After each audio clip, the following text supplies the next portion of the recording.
Joining us, host of the Independent Americans podcast and founder and CEO of Independent Veterans of America, Paul Rieckhoff, and host of Puck's The Powers That Be podcast and Snapchat's Good Luck America, Peter Hamby. Good luck, America, indeed, Peter. Bring us into this focus group.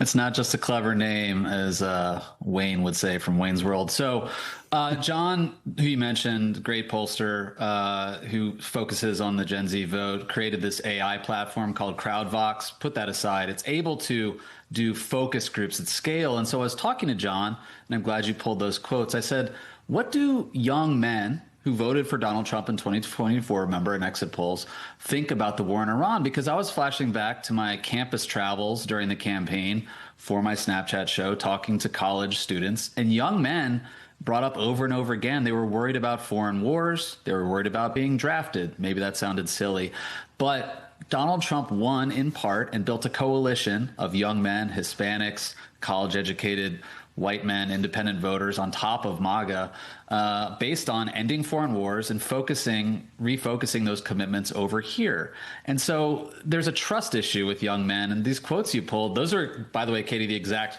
quotes that I pulled. Utter disbelief from young men in these focus groups, again, conducted with an AI, John's AI voice, but done at scale. And he was able to isolate some of these quotes. Here's another one. This is from a guy named Austin, a 26-year-old white man in Pennsylvania, a swing state, who said, just leave the country be and let them choose whoever they want. He was asked about regime change. Quote, why we got to put our noses in it, bro? For real. How about we worry about our own economic BS? And again, Trump was elected and won this demo on the cost of living, making the economy more accessible, making rent and gas prices more affordable. And they feel betrayed. This comes up in polling over and over again. But the war is just one more example of that, Katie.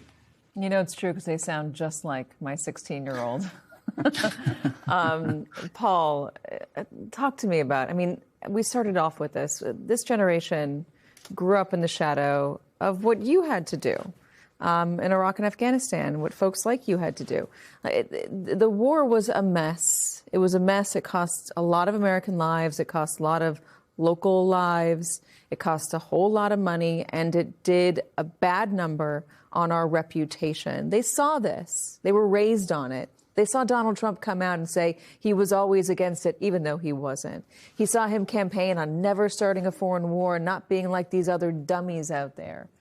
So when they say they feel duped, I mean, they have a point, don't they? Yeah, welcome to politics, bro. Like, welcome to America. Every generation at some point kind of feels like they've been duped by a ridiculous war. And this is their turn. I think it's important to note that today is the anniversary of the Iraq War. And we got the Iraq War a present for its birthday, a whole new war. And now we've got a generation of young people who understand maybe a bit more that it's not a video game, that it's real. They've been in their mom's basement playing Call of Duty and maybe not tracking on politics or maybe buying what Trump was pushing. And now he's actually saying draft. It may not be probable, but it's possible, right? I mean, at least it's out there. It's not something an American president would ever talk about. They're not dismissing it. Right. And I think that's hitting hard with people, while at the same time that same demographic can't afford gas, is having a hard time finding a job, can't afford a house, and they see $1 billion a day being spent in Iraq. So I think it's becoming more real for them. It's not yet personal because there's not a specter of a draft, because most of their friends haven't been killed or wounded yet. But they know people who serve. They know people in the National Guard. And I think as longer this goes on, it's going to come more and more personal. And a reminder, Trump's kid's not going. He's of age. You know, he's in that demographic. And instead of playing video games in Dad's White House, he could be signing up to go if the family was so committed to this effort. Yeah, I wonder, when you hear folks like the ones you just quoted, Peter, saying this ain't no game, how does that gel with the White House's visualizing of this as a game? I mean, they're flooding TikTok and social media with these glossy ads about this war, splicing up video games and images of America blowing things up in Iran, movie quotes and America blowing things up in Iran. Does that make it cool for these guys? Does it make it more palatable, more fun, or does it only emphasize what that gentleman was saying, which is that this is not, that this administration sees their lives as a game, and that they're not taking the promises they made seriously. Yeah, if you look at their Twitter, Instagram accounts, TikTok, I mean, they're basically doing remixes and clips of, missile and drone attacks to like Wii Golf and, fun video games.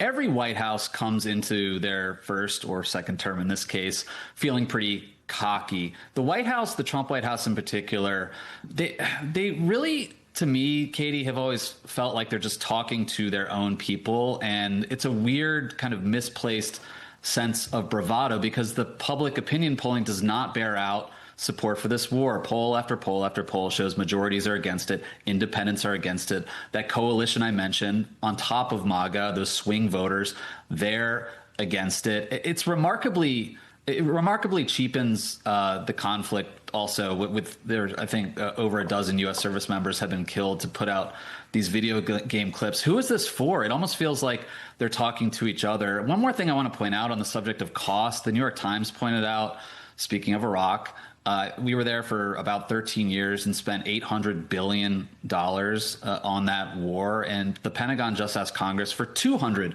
billion just for this.